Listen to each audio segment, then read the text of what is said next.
Dear one, we train our kids to protect themselves from evil. We don't just protect them from the evil.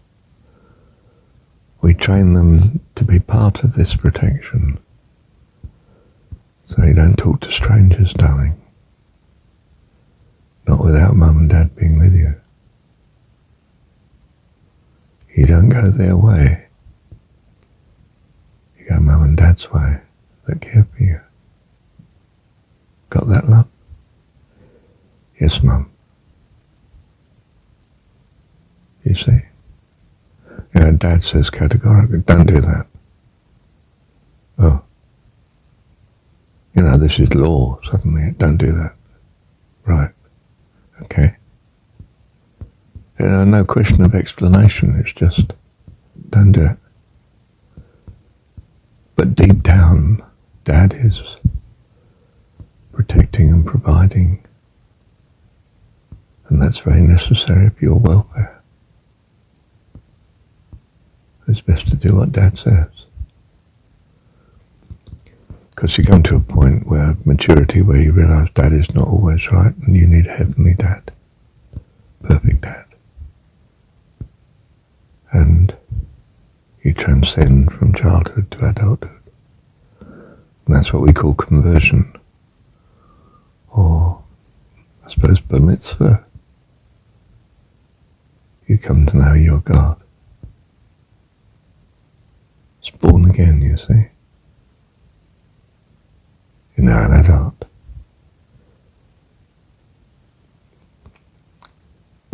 Which is a permanent heavenly path of creativity and wonderfulness, ideally. Maturity, you see. And of course in the Jewish understanding, I suppose, when you'd practiced it long enough, about 30 years of age, when you get to that age, then you can be considered an elder, in some sense a rabbi, I suppose.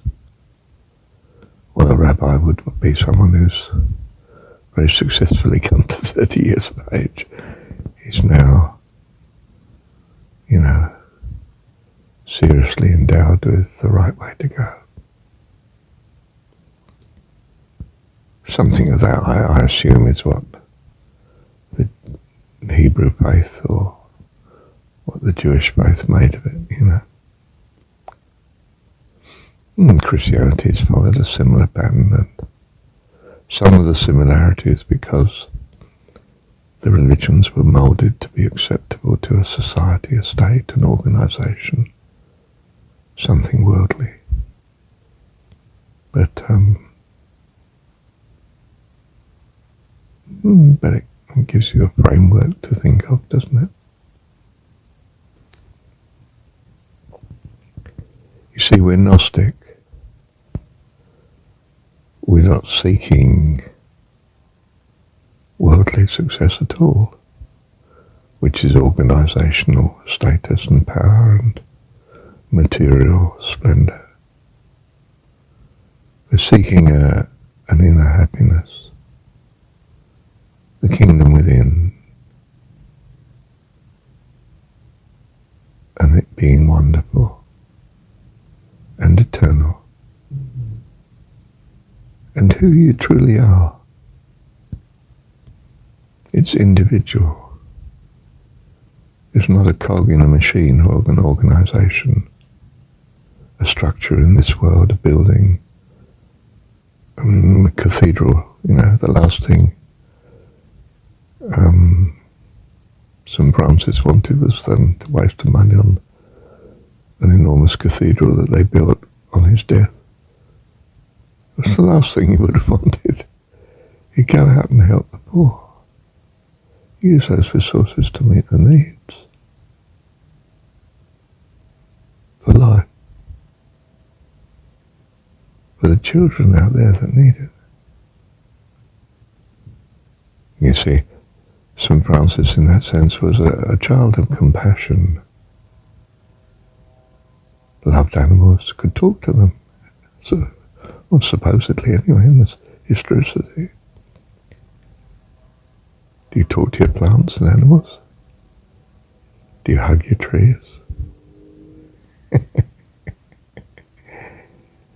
Do you love life? Do you just adore holding a kitten or a puppy? Do you look at a flower and just say, my goodness, it's beautiful. How incredible. Love you, Heavenly Dad. You see, the way the Buddha was brought up, he was brought up in a palace of, well, no illness, old age and dying. And he knew nothing but life, fullness of life.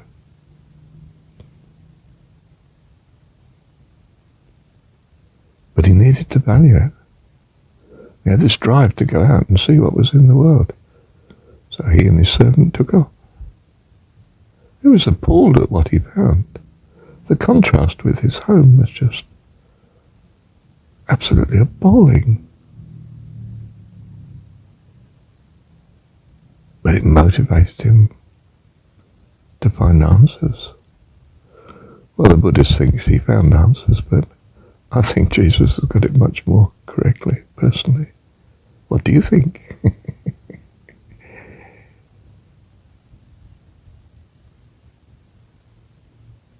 Bless you. Matters to God what you think. What my children think is just everything to me. And I hope with all my heart, well, that I've been a good dad in leading them to know their Heavenly Dad. Thank you, Heavenly Dad.